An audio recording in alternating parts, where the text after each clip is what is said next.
si Amanda ay desperadong gumapang sa sahig ng isang madilim na lugar upang subukang makatakas. Bigla, may nakita siya sa harapan niya at tuluyang nanigas sa takot. Sa kasalukuyan, sinimulan ni Diane ang isang live stream para sa kanyang channel, ang The Creepers. Inanunsyo niya at ng kanyang boyfriend na si Rick na ang trick nila ngayong araw ay ang tumalon mula sa isang gumagalaw na tren. Ang kanilang chat ay naputol sa isang maikling clip na nagpapakita kay Diane na tumatalon sa pinto ng tren. Isang pasahero ang nanonood nito na may pagkagulat at ang mukha ni Diane ay na-edit bilang isang biro. Lahat ng ito ay bahagi ng kanilang intro at ngayon ay ipinakita ng dalawa ang buong proseso habang sina Cora at Vern ay dumating dala ang isang malaking basurahan. Ang apat ay nakasuot ng uniforme ng mga empleyado ng tren kaya nang dumaan sila sa mga gwardiya, hindi sila pinigilan. Nang makasakay na sila sa tren, binuksan nila ang basurahan upang lumabas si DJ kasama ang kanilang mga gamit. Sa sandaling iyon, isang pasahero ang pumasok sa kanilang bagon at sinubukan ni Rick na sabihin na sarado ito, ngunit hindi siya pinansin ng babae. Nagdesisyon ang grupo na huwag na rin siyang pansinin at gumamit ng mga kasangkapan upang pilitin na buksan ang pinto. Pagkatapos, nag-install sila ng metal bar upang hindi na muling magsara ang pinto. Nang matanggal na nila ang kanilang mga uniforme, sabay-sabay silang tumalon mula sa gumagalaw na tren at perpektong lumapag, tulad ng kanilang pinagpraktisan. Ngayon ang grupo ay nasa riles ng tren, kaya kailangan nilang tumakbo ng mabilis hanggat maaari upang maiwasang matamaan ng tren. Nagmadali silang pumunta sa pader at nakaalis sa daan sa tamang oras. Nang makalipas na ang tren, nilapitan nila ang isang malaking gate at sinubukang buksan ito, ngunit walang nangyari. Tumalon si Cora upang simulan ang pag-akyat sa gate at pader gamit ang kanyang body camera upang maitala ang proseso. Binuksan niya ang isang ventilasyon at tumawid dito upang makarating sa kabilang panig kung saan mabubuksan niya ang gate para sa kanyang mga kaibigan. Tinuklas ng grupo ang isang koridor at hinangaan ang mga graffiti na nagdedekorasyon sa bawat sulok ng mga dingding. Sa dulo ng koridor, nakakita sila ng isang graffiti ng sikat na artistang si Bosot. Pagkatapos paalalahanan ni Rick ang lahat na mag-record, ngunit huwag hawakan ang mga ito, kumuha sila ng mga litrato at video ng lugar. Gayunpaman, nagsimulang sirain ni DJ ang isang piraso ng graffiti ni Boson. Hindi pinapansin ang kanyang mga kaibigan nang siya ay pagalitan. Tumalon si Rick sa kanya upang subukang pigilan siya at nagkaroon ng away. Nang sila ay paghiwalay ni Vern, pinalayas ni Rick si DJ sa grupo. Sinabi ni DJ na mas gugustuhin niya maging mayaman kaysa sa isang walang pangalan at umalis kasama ang isang piraso ng graffiti. Makalipas ang ilang minuto, narinig ng grupo ang mga gwardiya na papalapit. Agad silang nagsimulang tumakbo sa tunel at nakaligtas ng hindi nahuhuli. Kinabukasan, tiningnan ni Diane ang na-upload na video at nakita na 82 lang ang views nito. Naiinis ang grupo dahil hindi na nila alam kung ano pa ang gagawin upang makakuha ng maraming views. Kaya, inihayag ni Rick na mayroon siyang sorpresa. Nakuha niya ang mga blueprint ng Paragon Hotel dahil narinig niya na ang pera ng mobster ay nakatago pa rin doon. Maraming tao ang sumubok na pumasok sa inabandonang gusali upang hanapin ang perang iyon, ngunit wala ni isa sa kanila ang bumalik. Sinasabi ng alamat na si Evil ay nakatira doon at hindi gusto ang mga bisita. Natuwa ang grupo sa ideya na mahanap ang pera, ngunit pinaalalahanan sila ni Rick ng kanilang patakaran. Dokumentasyon lamang ang kanilang gagawin. Pagkatapos, tinanggal ni Diane ang kanyang sombrero upang ipakita ang kanyang bagong kulay ng buhok. Si Rick ay naiwang nabigla na ikinadismaya ni Diane. Sa sandaling iyon, nakatanggap sila ng isang abiso at nalaman na si DJ ay sumali na sa isang bagong grupo. Ipinakita niya ang ninakaw na piraso ng dingding sa isang video at iniinsulto ang mga creepers. Ang kanyang mga bagong kaibigan ay naglalaro ng Russian roulette, kaya tinawag sila ni Rick na mga baliw. Habang hindi nanonood ang iba, nag-post si Diane na pupunta sila sa Paragon. Kinabukasan ng gabi, sina Vern, Cora, at Rick ay nasa isang motel kasama ang kanilang mga gamit, ngunit wala pa silang balita kay Diane. Sa sandaling iyon, may kumatok sa pinto, at binuksan ito ni Rick upang makita si Frank, na nagtatrabaho para sa Vice News outlet. Ipinaliwanag ni Cora na siya ang nakipag-ugnayan sa kanya, at inanyayahan siyang sumama sa kanila. Pagkatapos, sa wakas ay dumating na si Diane. Ipinakilala ni Frank ang kanyang sarili. Gusto niyang panoorin ang grupo na pasukin ang Paragon at ilathala ang kwento. Alam niya ang tungkol sa kanilang plano mula sa post ni Diane, at nagalit ang grupo sa kanya dahil sinira niya ang sorpresa. Inisip ni Rick na masamang ideya ito at naniniwala si Vern na si Frank ay isang undercover na pulis. Gayunpaman, nagustuhan ni Diane ang ideya dahil maaari itong magdala ng mga views na kailangan nila, kaya isasama nila si Frank. Umalis ang grupo sa motel, ngunit nang makarating sa kanilang van, napagtanto nilang nakalimutan nilang magdala ng dagdag na diesel. Nag-alok si Frank na dalhin sila sa kanyang kotse, kaya lahat ay napisil sa likuran. Matapos ang mahabang biyahe sa tabing dagat, nakarating sila sa isang gate at gumamit ng kasangkapan upang putulin ang lock. Napansin ni Vern na may paparating na bagyo, kaya sinabi ni Rick na kailangan nilang makalabas ng mga tunel bago umulan. Hindi nila magagamit ang mga pinto o bintana dahil ang mga ito ay natatakan na. Pumasok sila sa tunel ng imburnal at nagsuot ng mga helmet. Pagkatapos maglakad ng ilang sandali, nakita nila ang tunel na magdadala sa kanila papasok sa gusali, ngunit ito ay medyo maliit. Wala silang choice kundi ang gumapang dito habang tinitiis ang masamang amoy. Bigla, nakarinig sila ng ingay at labis na natakot nang makakita ng maraming daga. Agad nilang tinakpan ang kanilang mga mukha, at umakyat si Frank sa ibabaw ni Cora upang protektahan siya habang ang mga daga ay dumadaan sa kanila. Sa kabutihang palad, mabilis na umalis ang mga daga sa tunel nang walang nasaktan. Makalipas ang ilang minuto, lumabas sila ng makitid na tunel at nakakita ng kumikislap na kahon ng kuryente. Ang gate na nais nilang gamitin ay nakaharang ng isang tumpok ng mga bagay. Kaya nagpasya si Diane na maghanap ng ibang pasukan. Gumamit si Cora ng kasangkapan upang sirain ang lock at binuksan pa rin ang gate na naging sanhi ng pagbagsak ng mga bagay. Ngayon ay may puwang na upang makadaan, kaya sumigaw si Cora upang sabihin kay Diane na bumalik. Hindi nila siya hinintay. Tumawid lamang sila sa gate at sa wakas ay nakatapak sa hotel.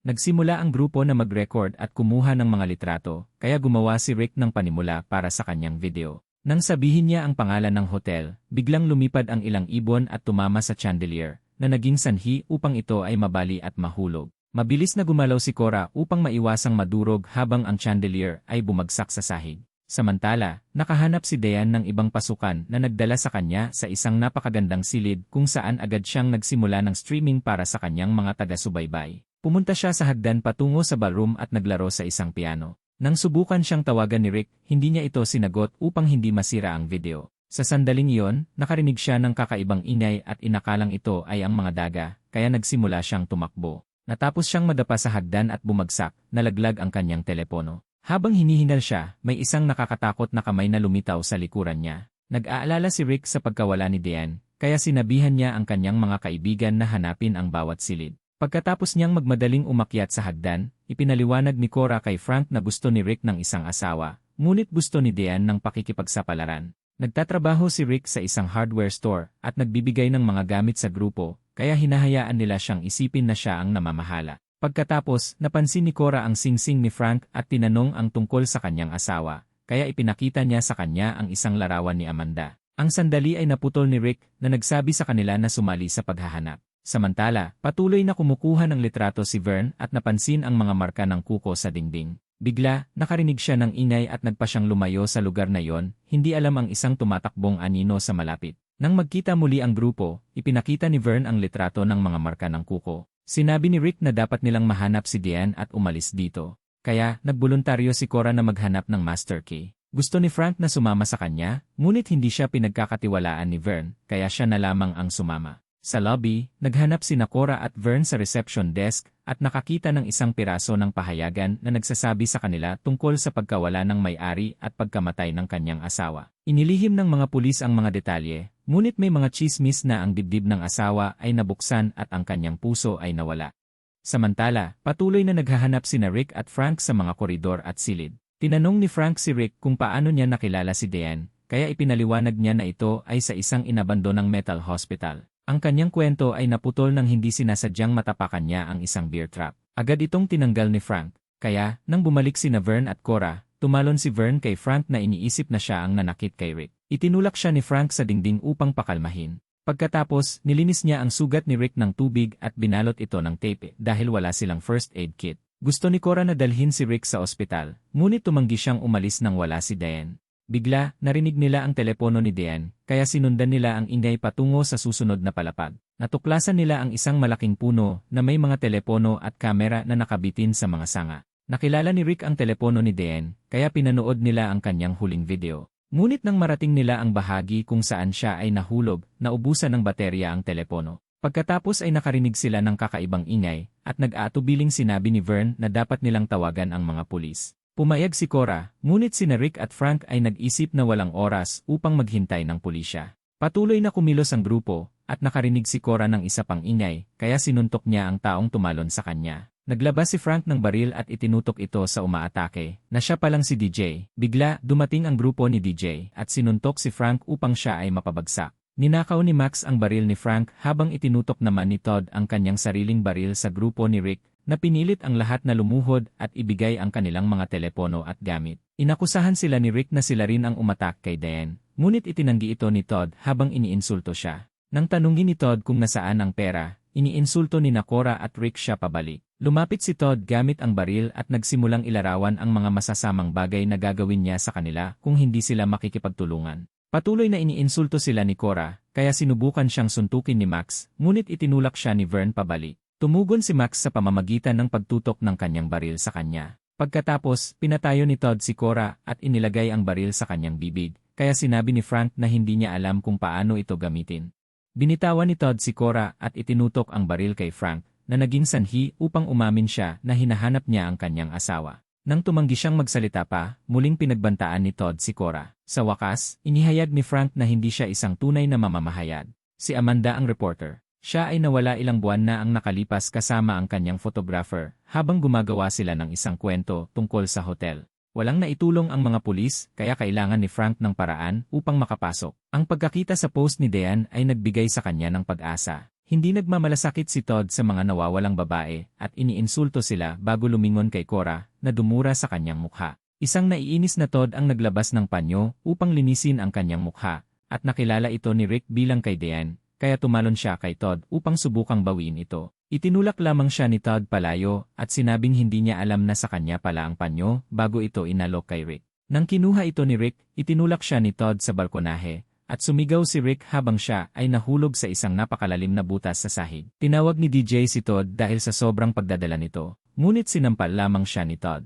Pagkatapos ay tinanong niya si Frank kung nasaan ang pera, at nang tumanggi si Frank na sumagot, sinaktan din siya ni Todd. Ipinaliwanag ni Frank na ang lokasyon ng pera ay minarkahan sa mga blueprint, at si Rick ang may tanging kopya. Inihayag ni Todd na hahanapin nila si Rick. Nang bumalik ang grupo sa koridor, may nakita si Cora na isang katawan sa sahig.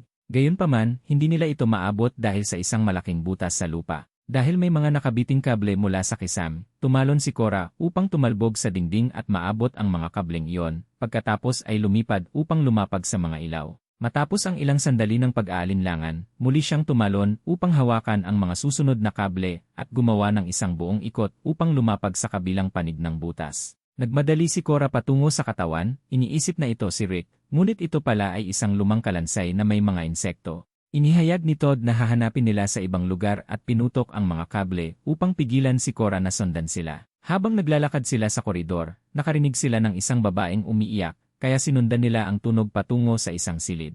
Binuksan ni Max ang isang kakaibang aparador, ngunit mga damit lamang ang nakita niya.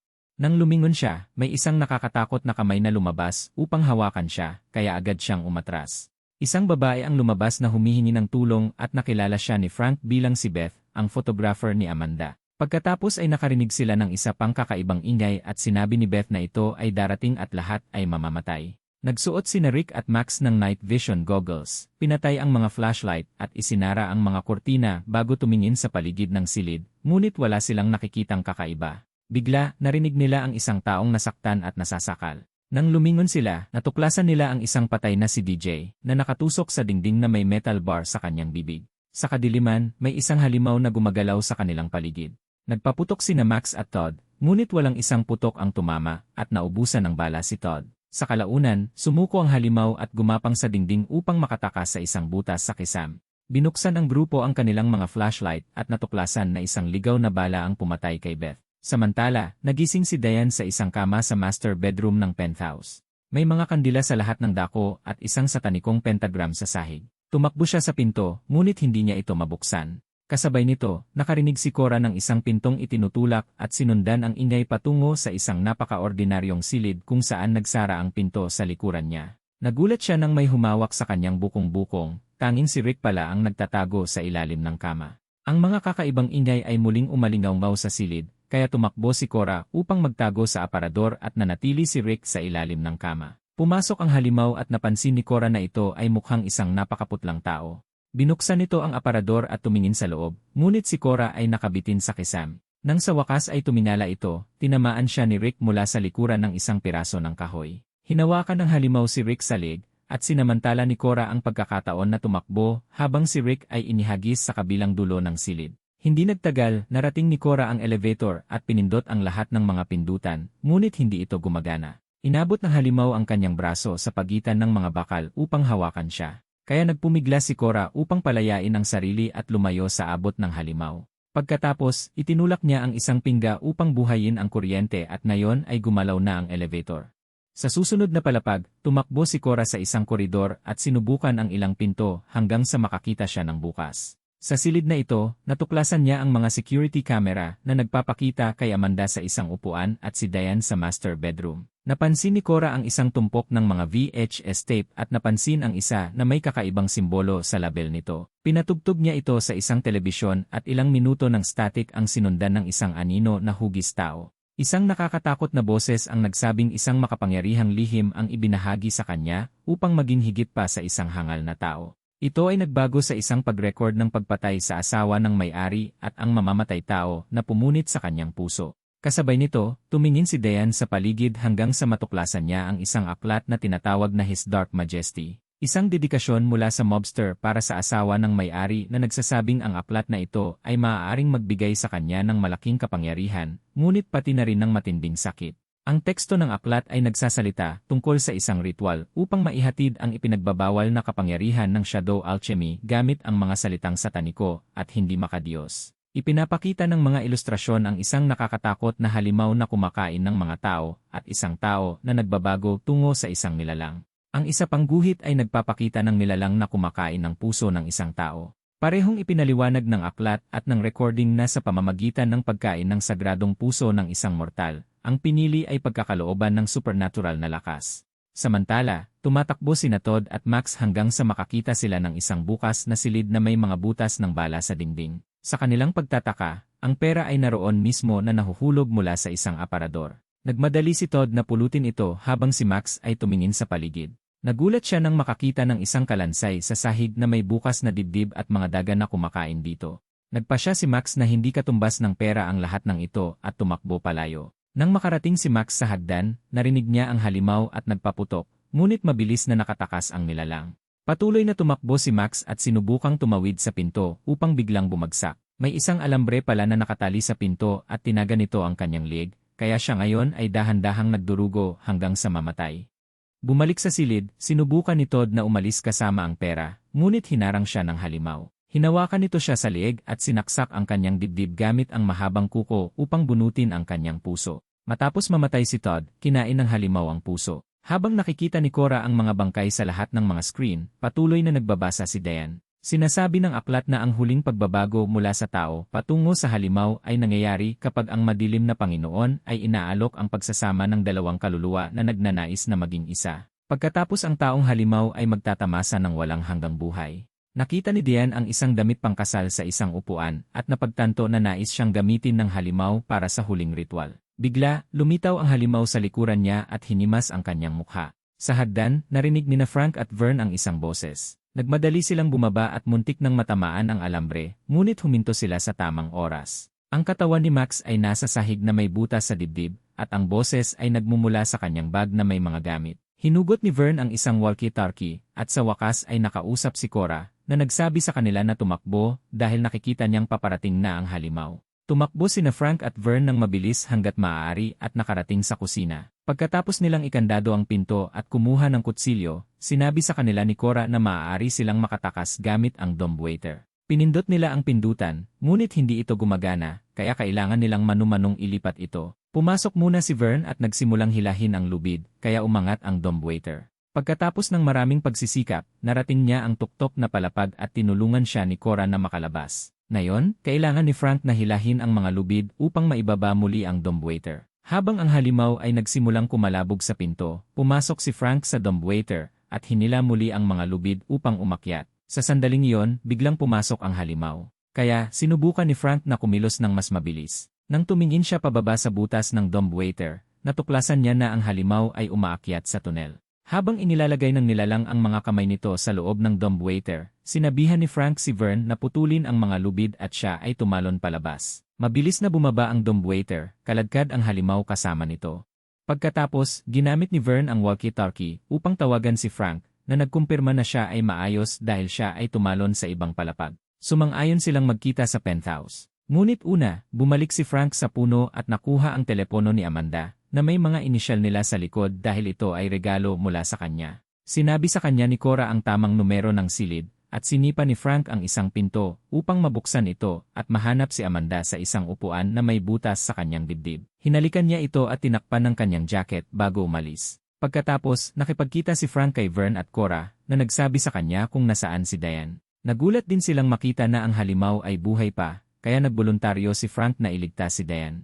Sa master bedroom, isinuot na ni Diane ang damit at lumapit sa halimaw na nagpapanggap na palakaibigan. Nang ito ay magambala, sinaktan niya ito ng aklat at tumakbo palayo, kaya hinabol siya ng halimaw. Sa koridor, sinusubukan ni Frank na hanapin ang tamang pinto, ngunit walang mahanap. Nang marinig niya si Diane na sumisigaw, sinundan niya ang ingay at nakita ang halimaw na kaladkad si Diane sa buhok. Tumakbo si Frank palapit sa kanila at sinugod ang halimaw na nagpadala sa kanilang dalawa sa balkonahe. Ang nilalang ay napunta sa isang sanga ng puno habang si Frank ay bumagsak sa sahig.